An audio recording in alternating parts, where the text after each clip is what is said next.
Shalom anak-anak ibu semua, sebelum kita memulai pembelajaran ini kita bersatu di dalam doa. Segala puji hormat layak kami sampaikan hanya kepadamu Tuhan, karena Engkau yang mempertemukan kami dengan keadaan sampai sekarang ini. Biarlah Tuhan ketika kami mendengarkan kebenaran firman-Mu, Roh-Mu yang kudus yang terus mengajari kami, supaya setiap anak-anak Tuhan yang mendengarkan boleh memahami kebenaran firman Tuhan, dan itu dapat dilakukan dalam kehidupan mereka. Terpujilah Engkau Tuhan, demi nama Yesus kami berdoa. Amin. Shalom bagi anak-anak ibu, kita akan membahas pembelajaran kita dari bab 4, dosa dan pertobatan.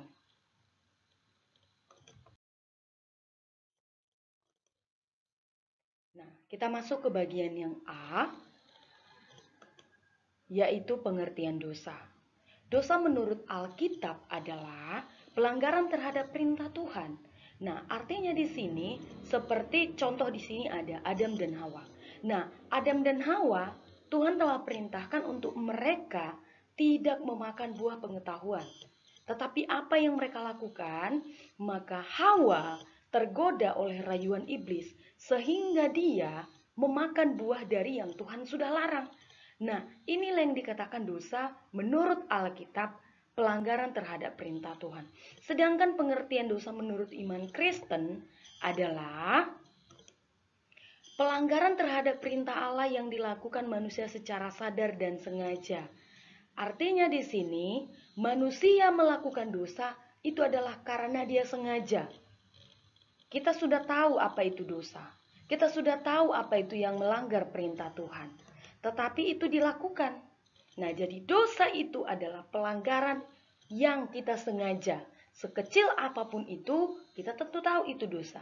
Nah, karena itu jangan dilakukan. Jadi ketika anak-anak ibu berdoa, jangan lagi ada doa. Ampunilah dosa yang kami sengaja. Semua dosa itu disengaja. Nah, ketika kita tahu dosa itu adalah melanggar perintah Allah, dan dosa itu adalah merupakan pelanggaran manusia secara sadar dan sengaja. Sekarang kita lihat, ketika manusia itu melakukan dosa, apa yang menjadi dampaknya? Apa yang menjadi akibatnya? Nah, kita akan perhatikan satu persatu. Yang pertama, dosa mengakibatkan hubungan manusia dengan Allah menjadi rusak. Artinya di sini, ketika manusia yang pertama telah melakukan dosa, ada hubungan yang sudah retak. Ketika manusia itu belum berdosa, artinya Adam dan Hawa belum berdosa, mereka masih memiliki komunikasi yang dekat dengan Tuhan. Mereka masih bisa saling bercakapan. Tapi ketika manusia itu telah melakukan dosa, maka hubungannya dengan Tuhan menjadi rusak dan terputus. Itu nanti bisa anak-anak ibu lihat di Alkitab, di Kejadian 3. Apa yang melakukan hubungan itu menjadi rusak? Manusia itu tidak bisa lagi secara langsung. Dan manusia itu sudah tidak bisa lagi berkomunikasi. Kenapa? Karena Allah adalah yang tidak berdosa, sedangkan manusia adalah yang sudah berdosa. Jadi sampai sekarang ini manusia itu sudah berdosa karena dosa keturunan. Nah, kita perhatikan yang berikutnya. Perhatikan poin yang kedua, ya. Kita perhatikan poin yang kedua, dosa mengakibatkan hubungan manusia dengan Allah menjadi rusak. Nah, ini bisa kita perhatikan apa yang dilakukan manusia itu ternyata merusak alam dengan kebutuhannya yang lebih. Contoh, penebangan hutan. Nah, boleh itu pohon ditebang dari hutan, tetapi biarlah ada penggantinya sebelum itu ditebang. Nah, tetapi terkadang manusia tidak sadar apa yang mereka lakukan. Contoh kecil, itu buang sampah. Sedikit-sedikit buang sampah di serokan. Nah, apa yang terjadi ketika banjir datang? Ketika hujan datang, maka yang terjadi banjir. Nah, maka daerah tempat tinggal yang ada di pemukiman warga itu akan terkena banjir karena apa? Karena adanya buang sampah sembarangan. Karena apa juga? Karena adanya penebangan pohon secara sembarangan. Inilah yang dikatakan manusia itu tidak lagi memikirkan menjadi kebutuhan orang, tetapi dia memikirkan keuntungannya sendiri, memikirkan kesenangannya sendiri. Inilah yang menjadi akibat ketika manusia itu berdosa. Nah, coba dipikirkan kembali, apakah anak-anak ibu adalah pernah melakukan hal ini? Nah, kita lihat kembali bagian yang ketiga.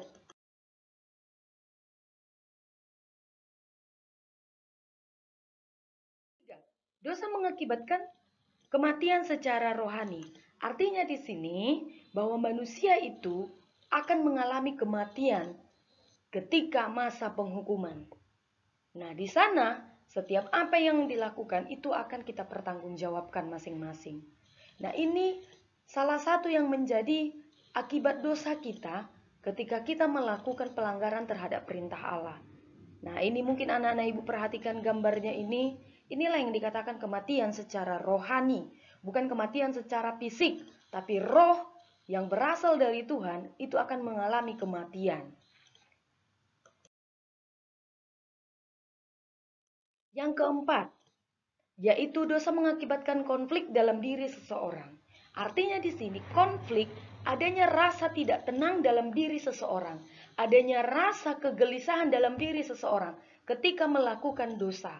Contoh kecil, mungkin ketika anak-anak ibu mengambil uang orang tua dan ketika orang tua bertanya padahal bukan itu yang mau ditanyakan, kamu merasa apakah itu yang mau ditanya?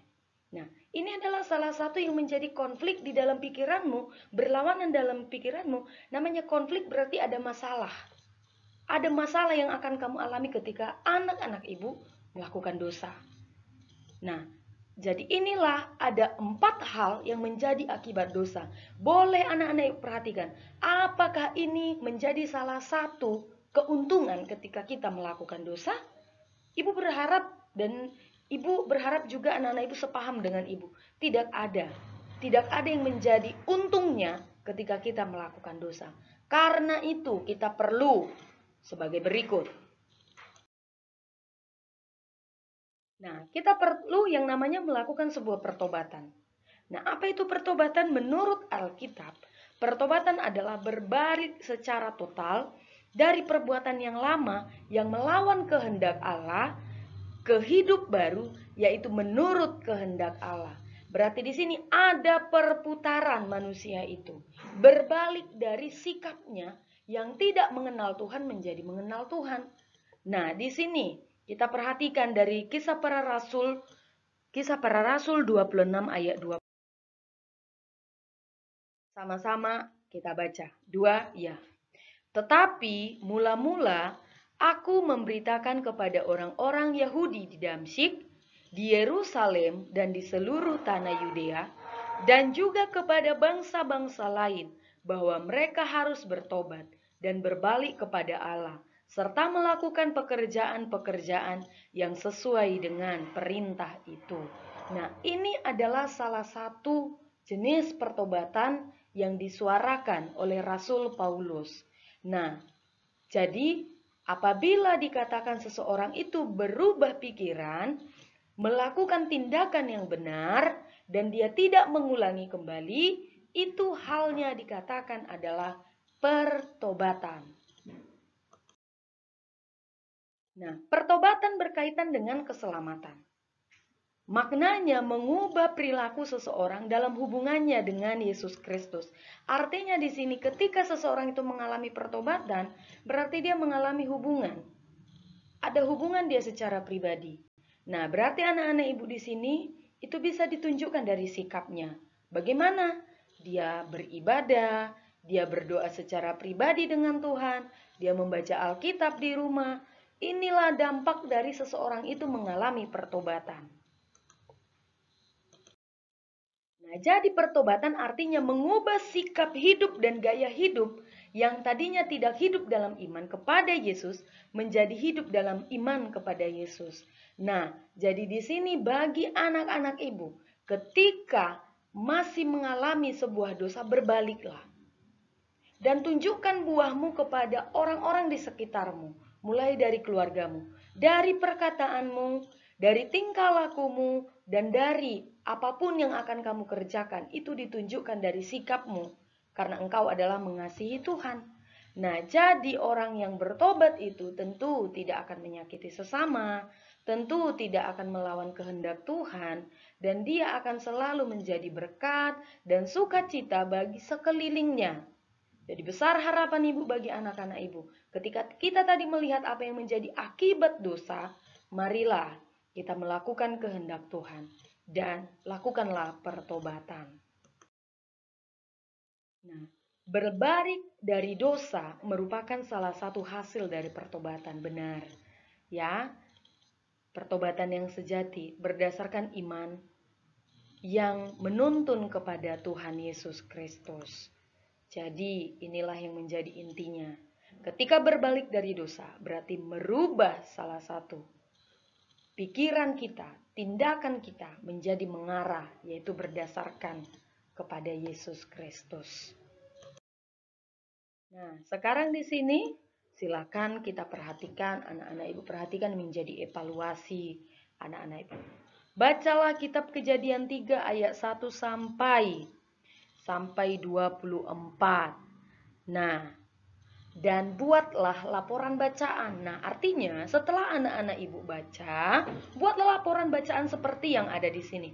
Saya dengan jujur telah membaca kitab Kejadian.